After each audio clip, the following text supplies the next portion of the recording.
Price Lord. ஆண்டவரும் கர்த்தருமாய் இயேசு கிறிஸ்துவின் வல்லமையுள்ள நாமத்தினால உங்களை வாழ்த்துகிறேன். திரும்பவும் இன்றைக்கி ஒரு நாள் ஆண்டவர் நமக்கு கூட்டி கொடுத்துருக்காங்க. கர்த்தரோட நாமம் மகிமைப்படுவதாக.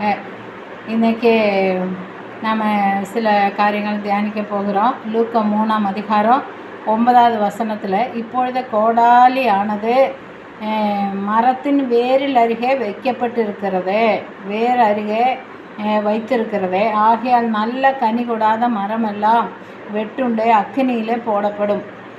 இப்போது கோடாலியானது மரத்தின் அருகே வேர் அருகே வைக்கப்பட்டிருக்கிறது, நல்ல கனி கொடாத மரமெல்லாம் வெட்டுண்டு அக்கினியிலே போடப்படும்.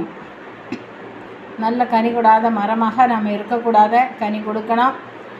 யோவான் 15ஆம் அதிகாரத்தில் 4-5 வசனத்தில், என்னில் நிலைத்திருங்க, என்னில் நிலைத்திருங்க, என்னில் நிலைத்திருந்தால் நான் உங்களில் நிலைத்திருக்குன்னு சொல்லியிருக்கு. இயேசு கிறிஸ்துக்குள்ளே நம்ம நிலைத்திருக்கும் போது கர்த்தர் நமக்குள்ளே நிலைத்திருப்பாங்க.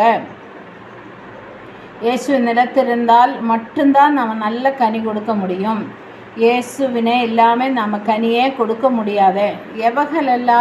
எவைகளிலெல்லாம் நாம் நிலைத்திருக்கணும்னு சொல்லி பார்க்கும்போது, சங்கீதம் 37:27 தீமை விட்டு நன்மை செய்யுங்க, அப்போது நீங்கள் நிலைத்திருப்பீங்க. தீமை விட்டு நன்மை செய்யுங்க. இயேசு கிறிஸ்துவில் நிலைத்திருக்கும்போது நம்ம கனி கொடுக்க முடியும். நாம் அந்த கனி கொடுக்கணும்னாக்கா தீமையை விட்டு, நம்ம தீமையான சுபாவங்கள், தீமையான காரியங்களை விட்டு நன்மை செய்யணும். அப்புறம் 125 சங்கீதம் 125:1 கர்த்தரை மேலும் நம்ம நம்பிக்கையாக இருக்கும்போது அவருக்குள்ளே நம்ம நிலைத்திருக்க முடியும். நம்பிக்கையானவங்க நிலைத்திருப்பாங்க. நீதிமொழிகள் 12:19 சத்திய உதடு உள்ளவங்கள் நிலைத்திருப்பாங்க. உண்மை பேசுகிறவங்களாக இருக்கணும். பொய் பேசுகிறவங்க இருக்கணும். கர்த்தருக்கு அருவருப்பு. பொய் உதடு ஆண்டவருக்கு அருவருப்பு. உண்மை பேசுகிறவங்களாக நாம் இருக்கும்போது கர்த்தருக்குள்ளே நிலைத்து நிற்க முடியும். நீதிமொழிகள் 19:23 கர்த்தருக்கு பயந்து இருக்கிறவங்க கர்த்தருக்குள்ளே நிலைத்து நிற்க முடியும். அதுக்கப்புறம் 1 கோரிந்தியர் 16ஆம் அதிகாரம் 13வது வசனத்தில், விசுவாசத்தில் நிலைத்திருக்கணும். நல்ல கனி கொடாத மரமெல்லாம் கைவிட்டப்பட்டு போகும். விசுவாசம் நிலைத்திருக்கணும். இந்த காரியங்களிலெல்லாம் நாங்கள் நிலைத்திருக்கும் போது நல்ல கனி கொடுக்க முடியும். நன்மை செய்ய பழகிக்கொள்ளணும். சத்திய உதடு உண்டாகணும். கர்த்தரை நம்பணும். கர்த்தருக்கு பயந்து இருக்கணும். விசுவாசத்தில் நிலைத்திருக்கணும். இதெல்லாம் இருக்கும்போது கனி கொடுக்க முடியும். மார்க் 11ஆம் அதிகாரத்தில் நம்ம பார்க்கும்போது, இயேசு பசி உண்டாயிடுச்சு. அத்தி மரத்தை பார்த்தாங்க. அத்தி மரத்தில் ஒரு கனியும் இலைகள்தான் இருந்தது, கனியே இல்லை. கனி இருக்கிற மாதிரி இலையோட நல்லா நின்னது. அப்புறம் இயேசு பார்த்தா ஒரு கனி கூட இல்லை. ஒன்றும் இல்லை, நீ ஒரு காலம் கனி உண்டா? என் பசி ஆற்றுறதுக்கு இல்லையே, உன்னோட அழகு என் பசி ஆற்றுறதுக்கு இல்லையேன்னு சொல்லிட்டு அவர் சபித்தான். இனி ஒரு காலம் உன்னிடத்துல கனி உண்டாகாது இருப்பதாகன்னு சொல்லி சபித்த உடனே தானே அந்த மரம் பட்டு போனதாக நமக்கு தெரியும். அத்தி மரத்தில் கனி இல்லாமல் இருந்தது. அதனால் கனி நமக்கு கொடுக்கணும். கனிங்கிறது என்னன்னு பார்த்தீங்கன்னாக்கா, கனி இது கலாத்தியர் 5:22 நம்ம வாசிக்கும்போது, கனி ஆவின் கனியோ அன்பு, சந்தோஷம், சமாதானம். ஆவின் கனி இருந்தால் தாங்க எல்லாரும் மேலே அன்பாக இருக்க முடியும், எல்லாரையும் நேசிக்க முடியும். அந்த கனி இயேசு கிறிஸ்துவின் சுபாவமான அந்த கனி, அன்பு உள்ளவங்களாக நம்ம இருக்கணும். கர்த்தர் சொன்னாங்க, நான் அன்பாகவே இருக்கிறேன். தேவன் தன்னுடைய ஒரே பேரான குமாரனே இந்த உலகத்தில் ஒப்பு கொடுத்த, உலகத்தை நேசித்தாங்க. உலகத்தில் ஒப்பு கொடுத்த விதமாய் கர்த்தருடைய அன்பை வெளிப்படுத்தினாங்க. அவர் நேசித்தாங்க. ஒரே தரம் பலியாக ஒப்பு கூட மனுஷனை பாவத்திலேருந்து விடுதலை ஆக்கணும்னு சொல்லி தான் பரலோகத்துலேருந்து தேவனை இறங்கி வந்தாங்க. அந்த அன்பு நமக்குள்ளே இருக்கணும்னாக்கா இருக்கணும். கனிங்கிற அன்பு தான் முதல் அன்பு இல்லைன்னா நம்ம ஒன்றுமில்லை. அன்பை பற்றியே முன்னே நான் எடுத்திருக்கிறேன். அன்பு ரொம்ப ரொம்ப முக்கியம். அன்புங்கிற கனி நமக்குள்ளே உண்டாகணும். யாரானாலும் நேசிக்கணும். இயேசு கிறிஸ்து காட்டி கொடுத்தவனே கூட சிநேகிதனேன்னு சொல்லி அழைச்சாங்க. இவங்க என்ன செய்கிறோன்னு தெரியாது செய்கிறாங்க, பிதாவே உங்களுக்கு மன்னியும் சொல்லிட்டு அவங்களுக்கு பரிந்து பேசி ஜெபிச்சாங்க. அன்பு இருந்தால் தான் அதெல்லாம், அந்த அன்புங்கிற கனி நமக்குள்ளே இருந்தால் மட்டும்தான் மற்றவங்களுக்கு நம்ம எல்லா காரியத்திலும் இரக்கம் பாராட்டும், நேசிக்கும், அவங்களுக்காக ஜெபிக்கும், எல்லாம் நம்மளால் முடியும். அந்த அன்புங்கிற கனி நமக்குள்ளே வெளிப்படுத்தும். அதை மட்டும் இல்லாமல் சந்தோஷம், எப்போதும் நம்ம சந்தோஷமாக இருக்க முடியும். கர்த்தரோட பரிசுத்த ஆவியானவர் இருக்கும்போது நம்ம சந்தோஷமாக இருக்க முடியும். மற்றவங்களுக்கு துக்கப்படுத்துகிற ஒருத்தர் எல்லாம் சொல்லுவாங்களே, உங்களை பார்த்தாலே எங்களுக்கு கொஞ்சம் சந்தோஷமாக இருக்கு. அதனால் சந்தோஷமாக மற்றவங்களே சந்தோஷப்படுத்த நாம் பிரயாசப்படணும். மற்றவங்களுக்கு ஒரு துக்ககரமான வார்த்தைகளை சொல்லி அவங்கள வேதனைப்படுத்தியோ, இந்த அம்மா என்னத்துக்கு வராங்க அப்படின்னு வேதனைப்படக்கூடாது. இவங்க வந்தால் கொஞ்சம் நேரம் நிம்மதியாக இருக்கலாம் அப்படின்னு சொல்லிட்டு ஒரு சந்தோஷங்கிற கனி நமக்குள்ளே வெளிப்படணும். அப்புறம் சமாதானம்னு சொன்னால் என்ன, இயேசு கிறிஸ்து சமாதான பிரபுவாக வந்தாங்க. வீட்டில் உலகத்தில் வேலை செய்கிற இடத்துல கலகம் உண்டாக்குறதுக்கல்ல நம்ம இருக்கிறது, நம்ம மற்றவங்களே சமாதானப்படுத்தணுங்க. சமாதானம் பண்ணுகிறவங்களும் பாக்கியவான்கள், எங்கள் தேவனோட புத்திரர் எண்ணப்படுவாங்கன்னு சொல்லி மற்ற 5 நம்ம வாசிக்கிறோம். நம்ம மற்றவங்களுக்குள்ளே சமாதானம் கொடுக்குறவங்களாக இருக்கணும். அடுத்ததாக நீடிய பொறுமையாக இருக்கணும். நீடிய பொறுமை நமக்கு வேணும். அவசரமாக வார்த்தைகளை விடக்கூடாது, பேசக்கூடாது. எந்த பிரச்சனை வந்தாலும் பொறுமையாக இருந்து நம்ம ஜெயம் எடுக்கணும்.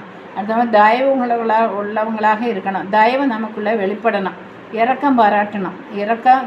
இரக்கம் பாராட்டினா உங்களுக்கு இரக்கம் கிடைக்கும். அதனால் தயவு உண்டாகணும். அப்புறம் நல்குணசாலியாக இருக்கணும். குணசாலியான ஸ்திரியை கண்டுபிடிப்பவன் யார்? அவளோட விலை முத்துக்களை பார்க்கல அதிகம்னு சொல்லிட்டு, குணசாலியான ஸ்ரீ விசேஷிக்கப்பட்டவர். யாக்கோபு குணசாலியாக இருந்தா, கூடாரவாசியாக இருந்தா. அப்போ குணசாலியான ஸ்திரீகள் ரொம்ப முக்கியமானவங்க. அவங்க நல்ல குணம் உள்ளவங்களாக இருக்கணும். அடுத்ததாக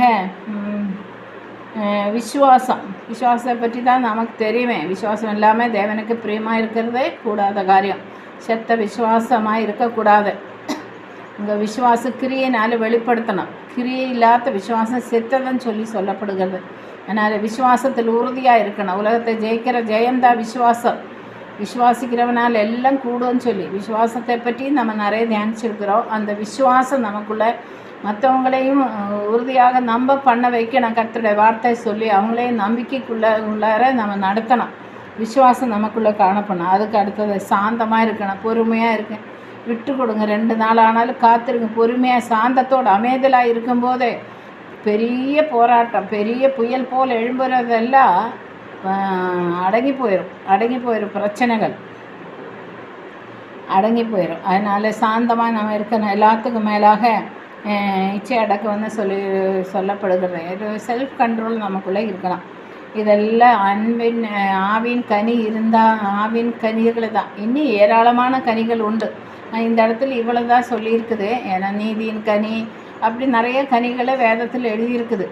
ஆனால் அன்பு, சந்தோஷம், சமாதானம், பொறுமை, நீடிய பொறுமை, நல்குணம், சாந்தம், விசுவாசம், இச்சை அடக்கம் இதெல்லாம் நமக்குள்ளே காணப்படணும். கனி இல்லாத மரங்களாக இருந்தாலும் ஆண்டவர் சபிச்சிருவாங்க.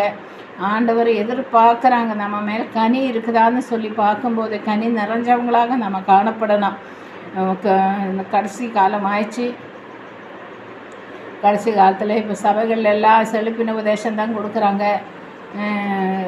வருகை உபதேசம் கொடுக்க மாட்டாங்க. செழிப்பு, அபிரகாமின் ஆசீர்வாதம், அப்படி பலதெல்லாம் நிறைய கொடுக்குறாங்க. சமாதானம், எப்போதும் நீங்கள் ஆசீர்வாதம், ஒரு தடவை நீங்கள் கார் வாங்க, நீங்கள் அப்படியா இருக்க இப்படியா இருக்கேன்னு அதெல்லாம் இல்லை. கர்த்தரோட வருகை சாமியமாயிடுச்சு. நாம் ஆசீர்வதிக்கப்பட்டவங்க தான். ஆசீர்வாதத்துக்காக தான் நம்மளை ஆசீர்வதிக்கிறதா கர்த்தருக்கு பிரியமாகவும் இருக்கிறது. ஆனால் நம்ம ஆசீர்வாதமாக இருக்கணும். தரித்திரம், கஷ்டத்தில் கஷ்டப்படுறது ஆண்டவருக்கு பிடிக்காது. நம்ம ஆசீர்வாதமாக தான் இருப்போம். கர்த்தருக்குள்ளே நம்பிக்கையாக இருக்கணும். அதனால் நம்ம காத்திருந்து அந்த கனியை பெற்றுக்கொள்ளணும். அந்த கனி கொடுக்குறவங்களாக நம்ம மாறணும். நம்ம கனி கொடுக்கணும்.